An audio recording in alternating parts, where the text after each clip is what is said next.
The other piece we had so far this week was about Beto O'Rourke, the Democrat running for the gubernatorial nomination in Texas.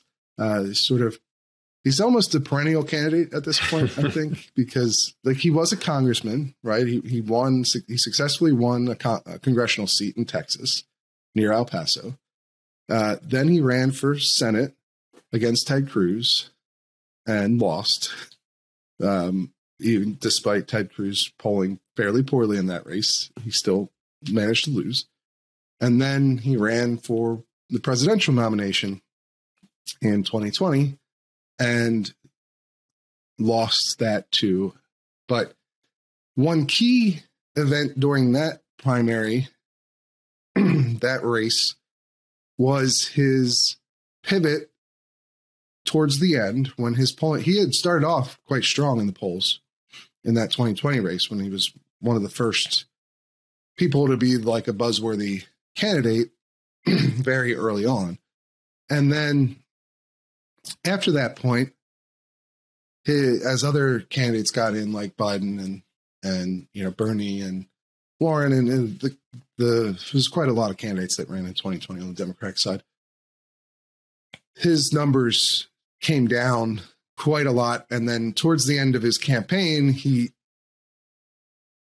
attempted to make up for this by pivoting towards gun confiscation, not just gun bans or sales bans or universal background checks or something along those lines. He went straight for full-throated gun confiscation. He said, "Hell yes, we want to take your AR-15s, your AK-47s." He said, "No one should be able to own these things, and they should be forced to turn them in. Not just a voluntary buyback program, but a mandatory buyback program." And he elaborated on this extensively throughout the rest of his campaign, which, to be fair, did not last very long. And this pivot did not work for him in that race.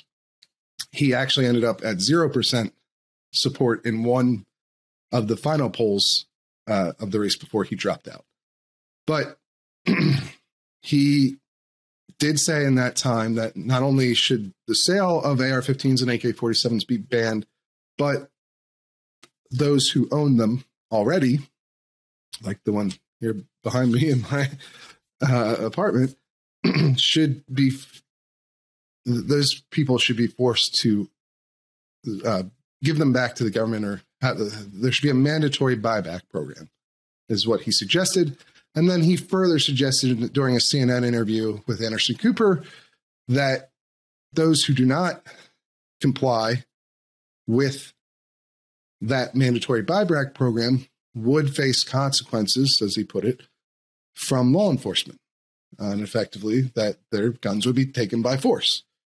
So his position is pretty well staked out. But now, Jake, he's running in Texas. A lot of people think this is a big liability for him, but so far, when he announced that, I believe it was one of the local papers there, I think it was the Dallas Morning News, interviewed him and said he said he stands by that. And now he's had another interview with CNN again, actually this time, where can you give us just a little bit of the detail on what exactly he did? Yeah. So not only is he, standing by his notable touching of the third rail of politics by calling for a gun confiscation, but he's kind of doubling down, and he's actually going after current Texas gun law and current Texas Governor Greg Abbott, criticizing what he calls gun extremism.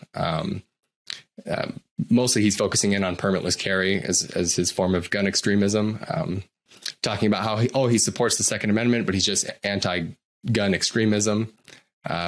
And, we were talking before we started filming, it's just a little funny to call permitless carry, whatever you may feel about permitless carry, and it certainly is controversial in some places, but to criticize that as gun extremism when 21 states have enacted such a policy, but then still be doubling down on gun confiscation is a bold political strategy, I think, for any candidate, but especially one running in a state like Texas in a statewide race. So very interesting. Yeah, I mean, it's just fascinating to watch him. I mean, obviously, he doubled down on this policy sorry, let me clear my throat here. He doubled down on this policy again in this interview, but ironically, he's the same interview. He's criticizing gun extremism from Greg Abbott, the incumbent Republican governor. You know, he points to, like you said, permitless carry as a form of gun extremism, and he just doesn't want us to get caught up in extremism. At the same time, he's proposing what is a completely unprecedented policy in American history, which is gun confiscation, literally taking people who already illegally own the firearms, forcing them to surrender those guns en masse or face legal consequences, face arrest and conviction. So it's just a weird, which is a policy he calls, of course, common sense gun law, which, I mean, whatever you think of these policies, and I would be hard pressed to find I think you'd be hard pressed to find somebody in Texas who's going to vote in the gubernatorial election who would be more moved by this policy towards Beto than people who were voting in the Democratic primary for president in 2020. Yeah, nationally for sure. Like it didn't work with those voters, and it seems much less likely to work with Texas gubernatorial voters. I mean, obviously we'll have to see. He's polling behind Abbott and also behind Matthew McConaughey, who's the movie star that might get into the race in Texas as well, although he hasn't actually filed anything to run. So we'll see if that ever really materializes or not. But, you know, he's 6 points behind Abbott in the latest poll. He was 9 points behind before he jumped in the race. So it seems like maybe he's gotten a little bit of a bump from his announcement. So we'll have to see how it plays out. I will say that permitless carry does not poll very well in most jurisdictions. It's not, especially nationally, it's not a very popular idea when people are asked about it. But that hasn't stopped, of course, 21 states from implementing it. Of course, Vermont had it since the founding of the country. Sometimes it's called Vermont carry, in addition to constitutional carry or permitless carry, depending on who you ask. But, you know, this policy is swept through. Like you said, it's been implemented in places no one has ever put into place a mass gun confiscation program, even on something like AR-15s or AK-47s, which, again, I mean, I think it's underscore, like, those are very popular guns. They're not like random weird guns. It's not like the bump stock ban or something like that, right? Or it was a novelty item. Yeah. I mean, there were what, a couple 100,000 of those in circulation, maybe. Right. How many ARs do we have? Yeah, 20 plus million at this point, probably more after last year's big sales. So yeah, especially in a state like Texas. Yeah. So what he's proposing is not some small one-off thing. Like, this is a major policy. It's also one that's consistently been controversial and consistently been something that gun control activists have said they don't want to do. So, you know, I don't know if there'll be any friction there between him, his campaign, and the gun control activists, because again, he's appropriating the language that they've been using for things like universal background checks or bans on the sale of assault weapons. And he's applying it, you know, this common sense label directly to confiscation of firearms, which has long been something that the gun control group said that they do not support.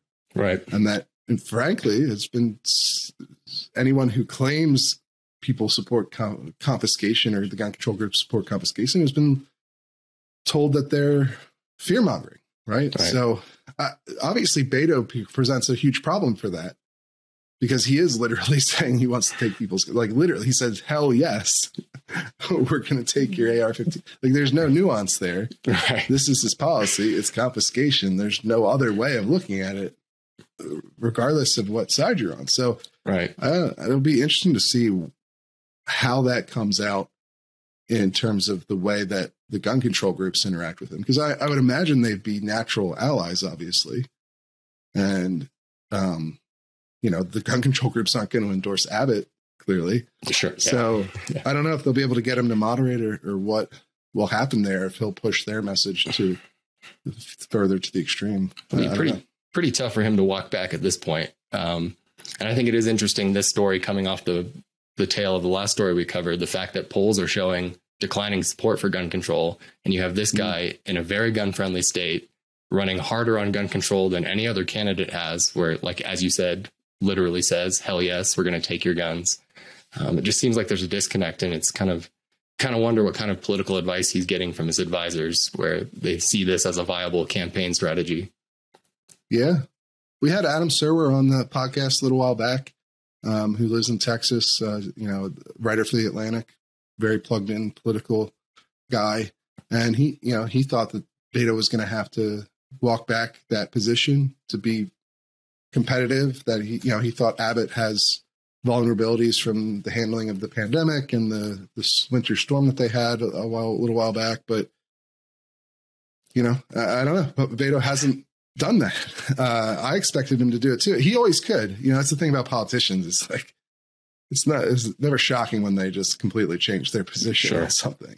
Sure. So maybe it's coming, but I guess he has the advice he must be getting at this point is to stick with it, because that's what he's doing. So we'll have to see how that plays out. It'll be interesting.